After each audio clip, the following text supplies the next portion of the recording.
Dixo presenta. De los diagnósticos chafas surgen las soluciones bananeras. Explotar el enojo y la frustración no es tener un buen diagnóstico de los problemas. Si todos los diagnósticos de López fallaron, ¿cómo es que eran buenos? ¿Por qué siempre nos quedamos en la superficie de nuestros problemas? Y también el microscopio de Factor Kaiser, la propuesta de reforma desde el Poder Judicial de la Federación. Esos son los temas que vamos a ver el día de hoy en el episodio 236 de Factor Kaiser. Información, política, datos duros, análisis y opinión. Factor de cambio con Max Kaiser. Factor Kaiser. 6 años atrapados en la superficie de los problemas. 6 años discutiendo la costra de los grandes pendientes de México. 6 años rascándole al barniz de todo lo que le duele a México. Puedo seguir durante varios minutos con todas estas metáforas, pero mejor vamos a entrar. Tenía el diagnóstico correcto de los problemas de México, me siguen diciendo algunas personas, respecto de ese señor que nunca quiso gobernar a pesar de llegar al poder en 2018 con todas las condiciones para ser el mejor presidente de toda la historia de México. Tenía la legitimidad democrática de haber ganado con más de la mitad de los votos. Un Congreso a modo, a los empresarios y a los medios de comunicación de México plegados a su voluntad, a la oposición destruida y sin vocación, a analistas y organizaciones emocionados con su llegada, que justo decían que había ganado con el gran diagnóstico que tenía de los problemas de México. Eso decían. Creo que ese es uno de los primeros errores que debemos dejar atrás y ya para siempre. ¿Tenía un gran diagnóstico de los peores problemas de México? No, definitivamente no. Eso es falso. Lo que tenía era el pulso, la intuición de cuáles eran los peores dramas de México que podía explotar políticamente, nada más.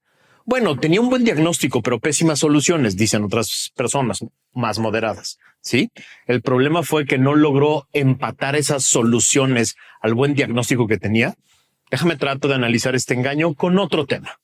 Cada 4 años, cuando vienen los Juegos Olímpicos, los mexicanos tenemos que enfrentarnos con dolor a la realidad del deporte nacional. Festejamos una medalla de bronce de tiro con arco como si hubiera sido el triunfo de una nación completa en la prueba más importante de los Juegos Olímpicos. Cada 4 años viene alguna prueba en la que algún atleta nacional se queda cerca de una medalla y el diagnóstico en medios de comunicación, en las redes sociales y en las reuniones de café es: les falta mentalidad. A nuestros atletas tienen garra, pero les falta confianza. La confianza de los alemanes y la disciplina de los japoneses. Algo muy parecido nos sucede también cada 4 años con la selección de fútbol, que después de dar un par de partidazos contra Guatemala y Honduras y algún buen partido en la primera ronda del Mundial, pasa de panzazo a la segunda ronda y somos eliminados. Pinches ratones verdes, les falta mentalidad, dicen los analistas deportivos y tu amigo el conocedor, después de 5 chelas. Si tan solo tuviéramos la mentalidad de los alemanes y la disciplina de los japoneses, ganaríamos infinidad de medallas en los Olímpicos y el Campeonato del Mundo del fútbol, ¿cierto? No. Tengo 40 años escuchando ese diagnóstico de los supuestos especialistas del deporte en México. Algunos se atreven a meter otros elementos como la cultura del deporte, así en genérico, la infraestructura deportiva, también en genérico, a que los otros son países ricos que invierten mucho en deporte, así también en genérico. Y así, el gran diagnóstico de nuestra mediocridad deportiva es que al mexicano le falta mentalidad ganadora. No tenemos cultura deportiva y no tenemos suficiente lana e infraestructura. Y con ese diagnóstico chafa llevamos décadas. Los José Ramones Fernández y los Faitelsons de este país han hecho su carrera completa de repetir las mismas estupideces una y otra vez, sin ningún tipo de profundidad, disfrazándolas de diagnósticos de la realidad. Son muy buenos analistas del deporte. Escucho decir de estos dos y de otros a muchas personas cercanas a mí. Y eso es obviamente falso. Son muy buenos polemistas, nada más. Construyeron una carrera en los medios de comunicación deportiva explotando el enojo y las frustraciones de los mexicanos con el deporte, nada más. Son infinitamente mejores que nosotros, los gringos, los alemanes o los japoneses, en cualquier deporte, porque tienen otra mentalidad, otra cultura y más dinero. Eso es a la vez un diagnóstico muy chafa y un pretexto muy bobo para evitar ver la realidad y entrar a fondo en el problema. Te doy 5 grandes diferencias entre estos 3 países y México que explican mucho mejor nuestra mediocridad deportiva. 1. En esos 3 países el deporte es tan importante como la parte académica en todas las escuelas. 2. Así, desde muy pequeños, las niñas y los niños de esos 3 países tienen dónde, cómo y con qué practicar distintos deportes, de manera seria y estructurada, guiados por profesionales que los dirigen y los empujan. 3.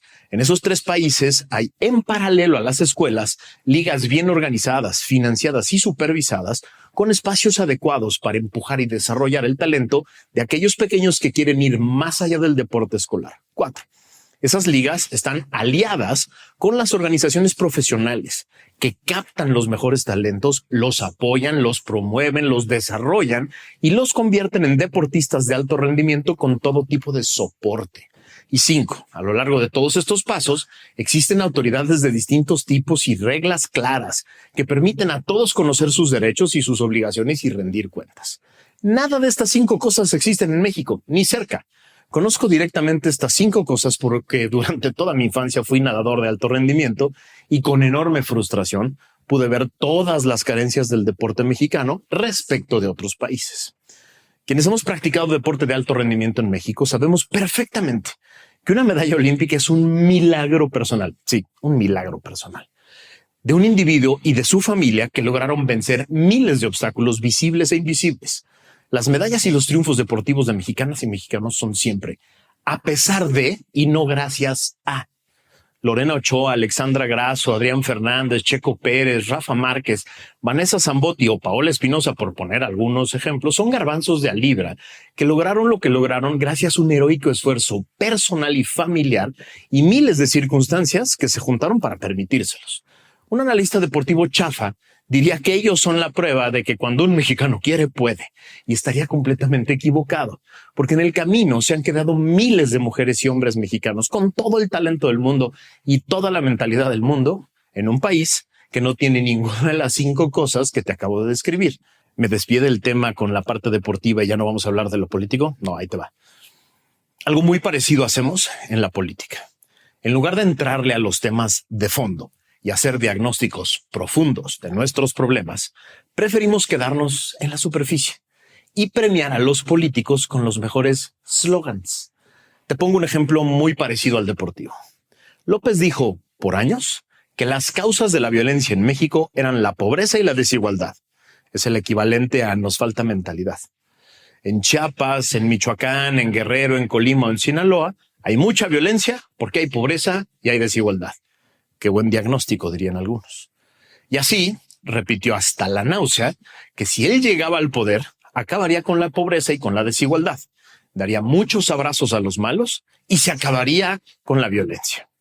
Según sus propios pobretólogos y pobretólogas consentidas, de esas que dicen que fue un éxito su política social en este sexenio porque se redujo la pobreza, que es falso porque solo se redujo por temas de ingreso, que ellos decían que era una pésima medición. Pero supongamos que tienen razón y la política social de López fue un éxito rotundo, de acuerdo con su diagnóstico. Entonces, de acuerdo con su diagnóstico inicial, la violencia y la inseguridad debieron haber bajado, ¿cierto? Pues no es así. Estamos cerrando el sexenio más violento de la historia, con datos duros y oficiales. Este sexenio cerrará con el récord absoluto de homicidios, más de 200,000, que son mucho más que los que hubo en los sexenios de Fox y Calderón sumados. Además del récord en desapariciones, homicidios de reporteros, homicidios de activistas de derechos humanos y agresiones violentas a políticos. ¿Pero sigue siendo un buen diagnóstico? Lo mismo pasa hoy con su reforma al Poder Judicial.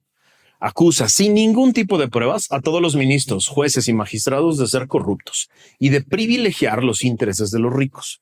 Dijo hoy en su infame mañanera que la mitad de los trabajadores del Poder Judicial son familiares de otros.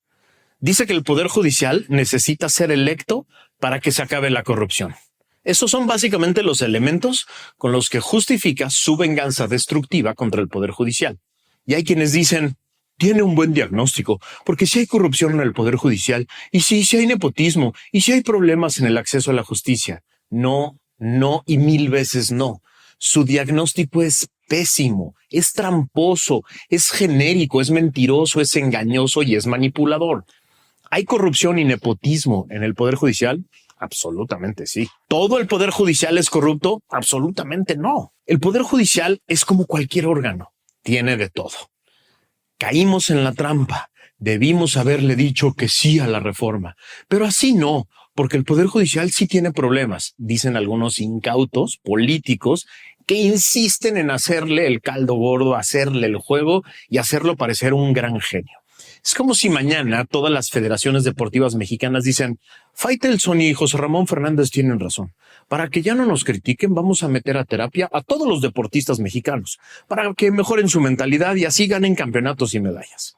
Así de estúpido sería decir que López tenía el diagnóstico adecuado sobre el Poder Judicial y por eso Claudia ganó las elecciones, porque los votantes le dieron el mandato para destruirlo, porque todos creen que es corrupto y merece ser destruido completo.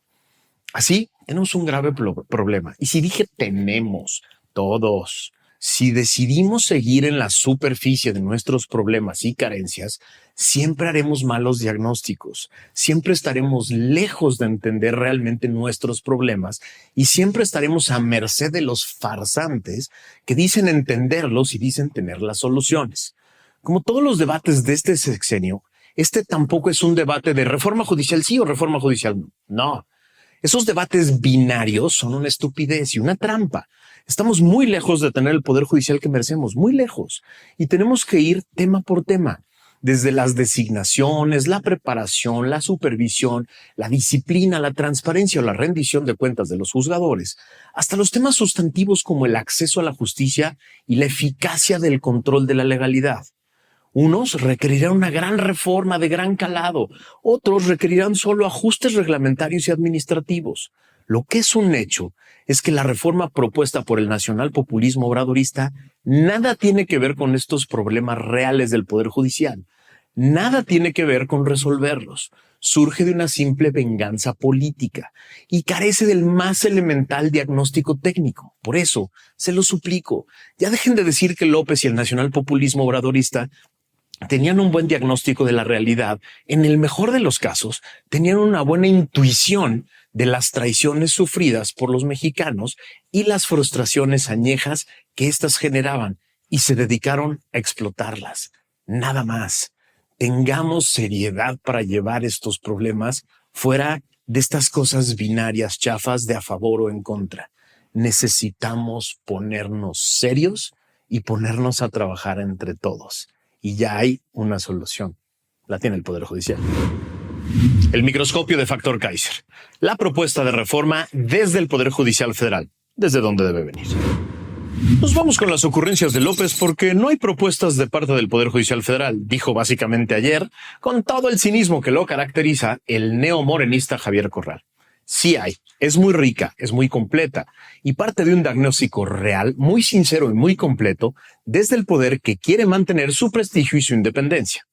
La presidenta de la Suprema Corte de Justicia de la Nación y del Consejo de la Judicatura, la ministra Norma Piña, compartió este domingo pasado el documento La Reforma al Poder Judicial en voz de la Judicatura. Para elaborarla, se integraron iniciativas surgidas del Encuentro Nacional para una Agenda de Seguridad y Justicia, desarrollado en 14 sedes diferentes de todo el país entre el 21 de marzo y el 8 de julio de 2024, es decir, entre los que sí saben. También se revisó literatura especializada, fuentes estadísticas, así como informes nacionales e internacionales de derechos humanos, además de que se integraron planteamientos de académicos del Instituto de Investigaciones Jurídicas de la UNAM. Es decir, está sustentado en un diagnóstico serio, técnico, documentado y completo. Para su presentación, las propuestas fueron agrupadas en los siguientes rubros: seguridad pública, justicia penal, poderes judiciales locales, ética y legitimidad institucional, así como corrupción y nepotismo. También se hizo un apartado sobre el acceso a la justicia y la protección de los derechos humanos, el acceso a la justicia frente a la desigualdad, recursos judiciales efectivos, sistema penitenciario y defensa pública integral. Es decir, aborda de manera holística todos los aspectos que de verdad tienen que ver con justicia y acceso a la justicia. Demasiado tarde, dicen algunos. ¿Neta? ¿Había prisa? ¿Tienen 7 días en el cargo los legisladores y quieren destruir por orden del Poder Ejecutivo a otro poder? A ver, es decir, Los legisladores que tienen 7 días en el encargo quieren destruir a otro poder de la República por instrucción de un presidente que deja formalmente el cargo en 3 semanas. Nadie cree que se va a ir en realidad.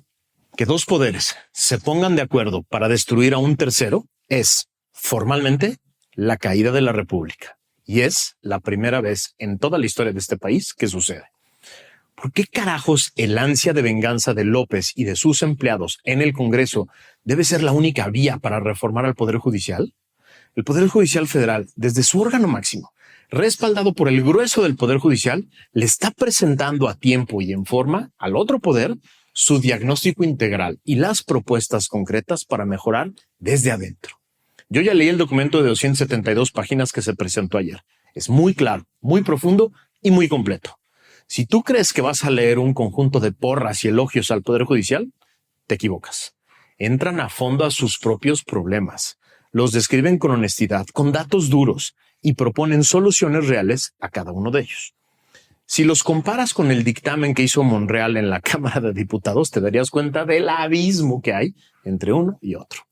El dictamen de Monreal es una caricatura de buenos contra malos, sin el menor asomo de seriedad o técnica o diagnóstico. El del Poder Judicial Federal es un robusto documento que debe ser conocido y considerado. Te voy a dejar la liga aquí para que la veas, para que le eches un ojo. Vale la pena entrar a fondo a estos temas. Hoy es un buen momento para ir más allá de la costra de nuestros problemas y hacernos cargo todos de nuestras carencias. Es hora de ponernos a leer, es hora de informarnos, es hora de estudiar para tener opiniones completas de los grandes problemas de nuestro país. Ya es hora de salir de la superficie, ya es hora de entrar a las profundidades de nuestros temas si de verdad queremos ser un país diferente. Una producción de Dixo.